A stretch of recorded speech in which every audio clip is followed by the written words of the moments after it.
गृहोपयोगी साहित्याची खरेदी करताय तर आजच आपल्या टेकेट सुपर मार्टला भेट द्या। कडधान्य, डाळी, साबण, ब्रँडेड कपडे, शूज, सायकल, कॉस्मेटिक्स हे सर्व मिळण्याचं एकमेव ठिकाण म्हणजेच टेकेट सुपर मार्ट। 5,000चे भरपूर डिस्काउंट, कमीत कमी 4,999च्या खरेदीवर 5 किलोमीटर पर्यंत मोफत घरपोच सेवा। पत्ता पंचवटी चित्रमंदिर जवळ, 3 बत्ती रोड। संपर्क 92 97 97 50 00।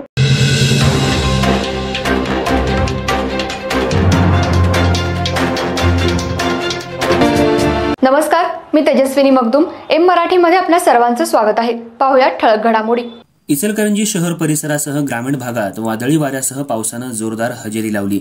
शहरामध्ये जनता बँक चौक परिसरात असलेल्या सिद्धकला ज्वेलर्स जवळ असलेल्या नेताजी कामत यांच्या घरावर वीज पडून घराचं मोठं नुकसान झालंय। तसंच काही ठिकाणी झाडांची पडझड होऊन गाड्यांचं देखील मोठं नुकसान झालंय। त्याचबरोबर विद्युत तारा देखील तुटल्या आहेत। इचलकरंजी शहरामध्ये काल संध्याकाळी 9च्या सुमाराला वादळी वाऱ्यासह पावसानं जोरदार हजेरी लावली। वादळी वारा असल्यामुळे काही घरांची पडझड झालीय तर काही झाडांची पडझड झालीय। यात गाडीवर झाड पडून वाहनांचंही मोठं नुकसान झालंय। तर विद्युत तारा तुटल्यामुळे रात्रभर काही परिसरात लाईट गेली होती। पण महावितरणच्या कर्मचाऱ्यांनी युद्ध पातळीवर काम करून रात्रीच्या सुमाराला ज्या ठिकाणी झाड पडलं आहे त्या ठिकाणची झाडं बाजूला करून रस्ता वाहतुकीसाठी मोकळा केला।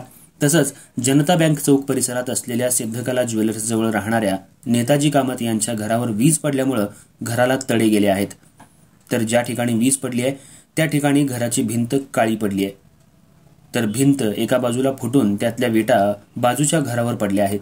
त्यामुळे त्याही घराचं मोठं नुकसान झालंय। वीज पडल्यानंतर आवाज इतका मोठा होता की जणू काय स्फोट झाला की काय असा कयास राहणाऱ्या नागरिकांना झाला। रात्रीच्या सुमाराला लाईट गेल्यामुळे कुठं काय झालं हे समजू शकलं नाही, पण सकाळी उठून पाहताच घरावर वीज कोसळल्याचं दिसून आलं। त्या ठिकाणी डिश टीव्हीच्या वर वीज पडल्यामुळे डिश टीव्हीचं देखील मोठ्या प्रमाणात नुकसान झालंय।